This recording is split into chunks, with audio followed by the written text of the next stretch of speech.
بسم اللہ الرحمن الرحیم۔ السلام علیکم ورحمۃ اللہ وبرکاتہ۔ شور کی بلند آواز سن کر بوڑھا باپ جلدی سے لرزتے قدموں کے ساتھ اپنے کمرے سے باہر نکلا اور ساتھ والے کمرے میں گیا جہاں اس کا بیٹا آرام کر رہا تھا، لیکن وہ کمرے کے اندر داخل نہیں ہو سکا کیونکہ سامنے کا منظر بہت دل دہلانے والا تھا۔ اس کا جوان بیٹا۔ دوستو، آج جو سچا واقعہ ہم آپ کے سامنے پیش کرنے جا رہے ہیں، یہ بات کچھ زیادہ پرانی نہیں بلکہ چند دن قبل ہی یہ واقعہ پیش آیا، اور یہ ہمارے معاشرے کا ایسا بھیانک روپ ہے جو شاید ہمیں اپنے ارد گرد میں چلنے والوں میں کئی بار دیکھنے کو ملتا ہے، لیکن ہم خاموشی کی چادر اوڑھ لیتے ہیں۔ کہیں ایسے واقعات اپنی موت خود مر جاتے ہیں، کہیں شرم اور لحاظ کی خاطر انہیں دبا دیا جاتا ہے، اور کہیں یہ چیخ پڑتے ہیں، اور کہیں یہ چیخ اتنی بلند ہوتی ہے کہ پھر پورے زمانے کو سنائی دیتی ہے، جیسے اس واقعے میں سنائی دیتی ہے۔ دوستو، یہ کہانی گوجرانوالہ کے شہر میں رہنے والے ایک ارب پتی خاندان کی۔ اکبر علی کا ایک ہی بیٹا تھا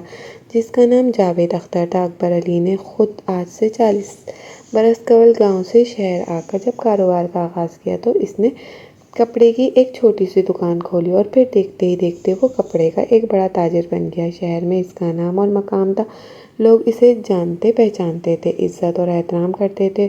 اور جب اکبر علی کے بیٹے جاوید نے کاروبار میں باپ کا ساتھ دینا شروع کیا تو پھر تو جیسے کاروبار دن دگنی اور رات دگنی ترقی کرنے لگا۔ شہر میں کپڑے کے حوالے سے ان کا نام ایسے جانا پہچانا جاتا کہ اگر کسی شخص نے نیا کاروبار شروع کرنا ہوتا تو وہ سیدھا ان باپ بیٹے کے پاس آتا تاکہ ان سے مشورہ کر سکے۔ انہیں کپڑے کا کاروبار کرتے ہوئے اتنا عرصہ گزر چکا تھا کہ اب انہیں بہت زیادہ پہچان تھی۔ اس کے علاوہ بھی پیچھے گاؤں سے تعلق تھا، اور اب تک گاؤں کے لوگ یہیں سے آ کر خرید و فروخت کیا کرتے تھے۔ اکبر علی کے بیٹے جاوید اختر کی شادی اس کی پھوپھی زاد سمینا سے ہوئی۔ سمینا ایک 35 یا 38 برس کی خوبصورت دوشیزہ تھی۔ ان دونوں کی ایک ہی بیٹی تھی۔ شادی کے 3-4 سال بعد اللہ تعالیٰ نے ایک ہی اولاد سے نوازا تھا۔ وہ بیٹی تھی جو کہ اب تقریباً 8 یا 10 سال کی تھی۔ یہ خاندان بڑا خوشحال تھا۔ پیسے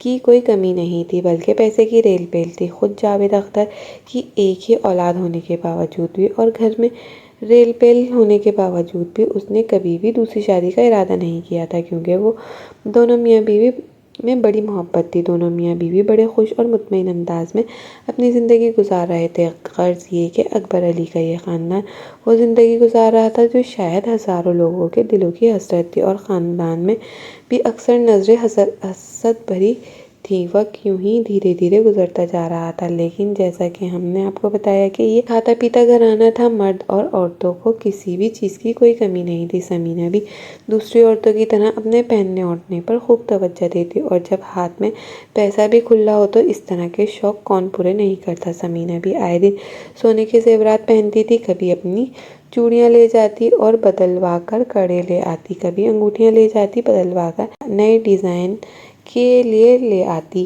زیورات کی اس خرید و فروخت کے لیے یہ گھرانہ ایک ہی سونار کے پاس جاتا جس کا نام عادل تھا، اور یہ بات واضح کرتے چلیں کہ عادل اب سونار کا یہ کام سنبھال رہا تھا۔ اس سے پہلے عادل کا والد تھا، اور اکبر علی کے گھرانے کی عادل کے والد کے ساتھ کافی سلام دعا تھی۔ دونوں ایک دوسرے کے گھروں میں بلا جھجک آیا جایا کرتے تھے، یعنی آپس میں بہن بھائیوں جیسا تعلق تھا۔ اس طرح کا تعلق تھا جب کبھی سمینا کا دل چاہتا تو وہ عادل کو فون کر گھر پر بلا لیا کرتی، اور عادل زیورات کے نئے ڈیزائن لے کر اس کے گھر آ جاتا، اسے ڈیزائن دکھاتا، سمینا اپنے پرانے زیورات اس کے حوالے کر دیتی اور عادل اسے نئے زیورات دیتا۔ دونوں بیٹھ کر کچھ دیر گپ شپ لگاتے، چائے پیتے، اور پھر عادل اپنے زیورات اٹھاتا اور واپس چلا جاتا، یعنی کہ 4-6 مہینوں بعد عادل سمینا یہ کام ضرور کیا کرتی تھی، اور اس کے لیے نہ تو اسے سسر کی اجازت کی ضرورت نہیں تھی، اپنے شوہر کی اجازت کی ضرورت تھی، کیونکہ جیسا کہ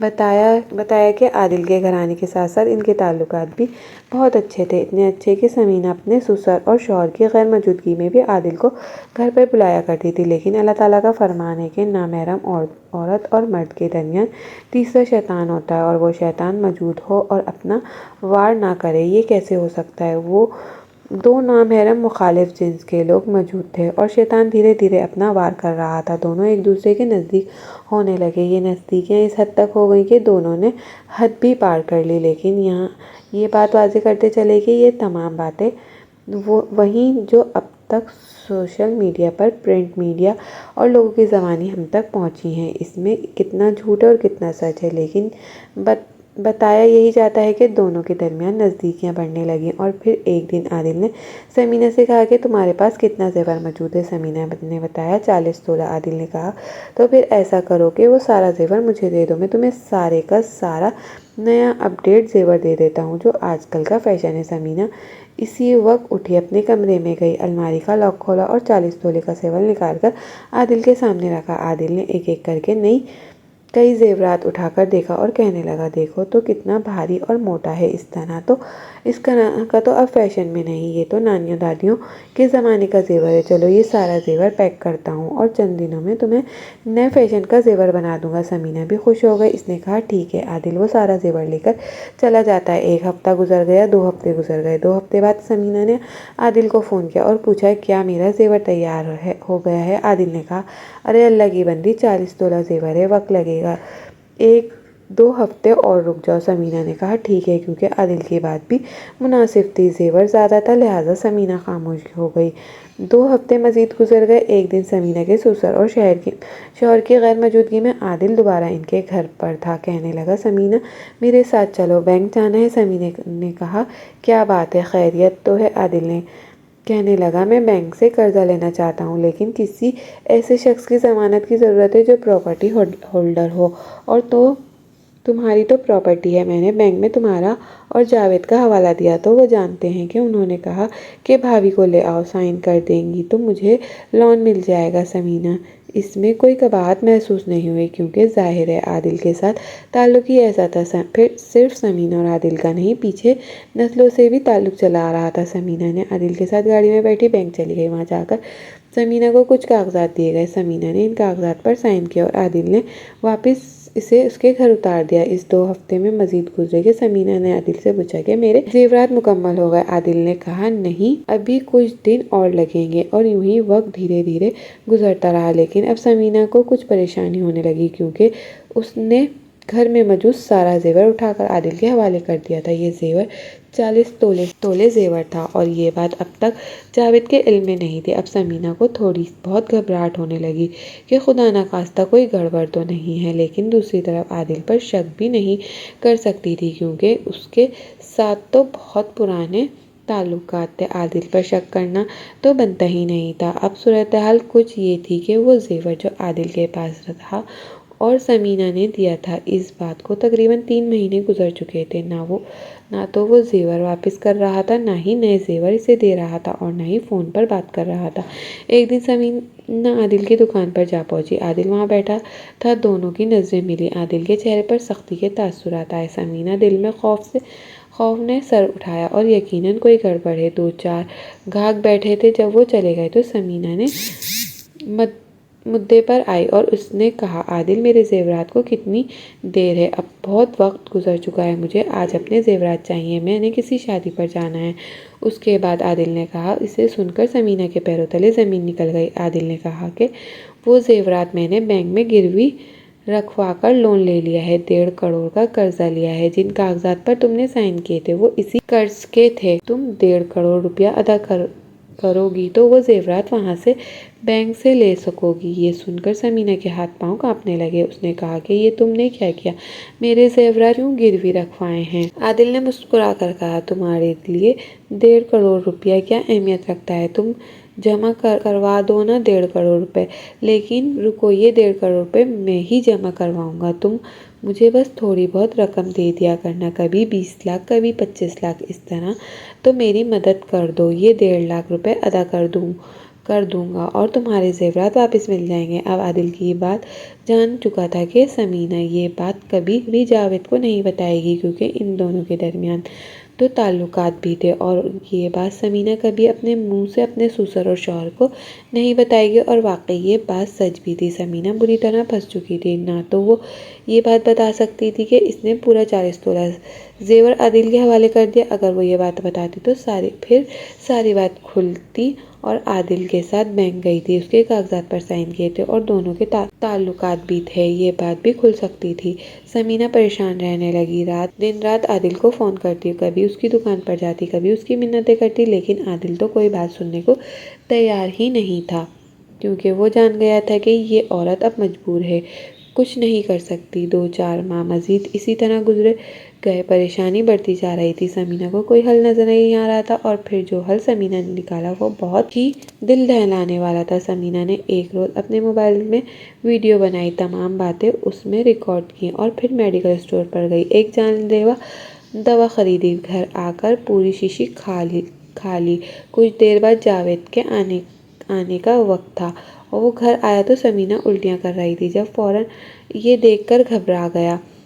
اس نے کہا، کیا ہوا تمہیں؟ تمہاری طبیعت کیوں اتنی خراب ہے؟ جلدی چلو جلدی سے چادر اوڑھو، میں تمہیں ڈاکٹر کے پاس لے جاتا ہوں۔ اب سمینہ تو ساری صورتحال سے واقف تھی کہ اس نے تو جان لیوا دوائی کھائی ہوئی ہے، لیکن وہ خاموش رہی۔ اس نے چادر اوڑھی، شوہر کے ساتھ اسپتال چلی گئی، لیکن گزرتے لمحے کے ساتھ اس کی طبیعت مزید بگڑتی جا رہی تھی۔ اسپتال پہنچے تو سمینہ نے کسی کو کچھ نہیں بتایا، اور جب سمینہ کو یقین ہو گیا کہ اب زہر نے اپنا اثر کر دیا ہے، اب کوئی اسے بچا نہیں سکتا، اسی لمحے سمینہ نے جاوید کو بتایا کہ میں نہیں بچ سکوں گی، کیونکہ میں نے جان لیوا دوا کھا لی ہے، اور میں نے کیوں کھائی ہے، یہ قدم میں نے کیوں اٹھایا ہے، کس چیز نے مجبور کیا، اس کی ساری سچائی میرے موبائل میں ایک ویڈیو کی صورت میں موجود ہے، تو میری موت کے بعد وہ دیکھ لینا۔ یہ سن کر جاوید کے ہاتھ پاؤں پھول گئے، وہ بری طرح گھبرا گئے، اب وہ کیا کرے؟ بری طرح رو رہا تھا، چلا رہا تھا، ڈاکٹروں کی منتیں کر رہا تھا، ڈاکٹر بھی سر توڑ کر کوشش کر رہے تھے، لیکن زہر اپنا کام کر چکا تھا۔ سمینہ اس رات جان کی بازی ہار گئی۔ جاوید اپنی بیوی کو مردہ حالت میں گھر واپس لے آیا، اور پھر گھر میں جیسے قیامت ٹوٹ پڑی، لیکن جاوید، اس کا خاندان ایک قیامت سے نہیں گزرا تھا، یہ ایک صدمہ نہیں تھا جو ان لوگوں کو اٹھانا پڑا۔ اس کے بعد لوگوں کی جیسے زبانیں کھل گئی، لوگوں نے طرح طرح کی باتیں کی۔ بیوی کی تدفین کے بعد جب جاوید نے اس کا موبائل دیکھا اور ویڈیو دیکھی تو ساری صورتحال سمجھا، اور بیوی کو منو مٹی تلے دفن ہو چکی تھی۔ اس نے سوچا کہ میں اپنی بیوی کو انصاف دلاؤں گا۔ میری بیوی کے اگر تعلقات تھے تو وہ ایک الگ کہانی ہے، لیکن اس شخص نے میری بیوی کے ساتھ فراڈ کیا ہے، سارا زیور لے کر بینک میں گروی رکھوا کر اسی کے سائن کروا کر بینک سے لون لے لیا اور بلیک میل کیا۔ بیوی کے وفات کے تیسرے دن ہی جاوید یہ سارے ثبوت لے کر پولیس اسٹیشن پہنچ گیا، لیکن وہاں کسی نے جاوید کی بات نہ سنی۔ جاوید نے شروع سے لے کر آخر تک ساری کہانی بتائی، تمام ثبوت دکھائے، لیکن اس کے باوجود پولیس افسران نے جاوید کی بات پر کوئی دھیان نہ دیا۔ وہ یہ دیکھ کر سوالات کرتے جا رہے تھے کہ جاوید کی سمینہ اور عادل کے بارے میں باتیں کرتے جا رہے تھے، چہرے پر مسکراہٹ سجا کر برے سوالات دہراتے۔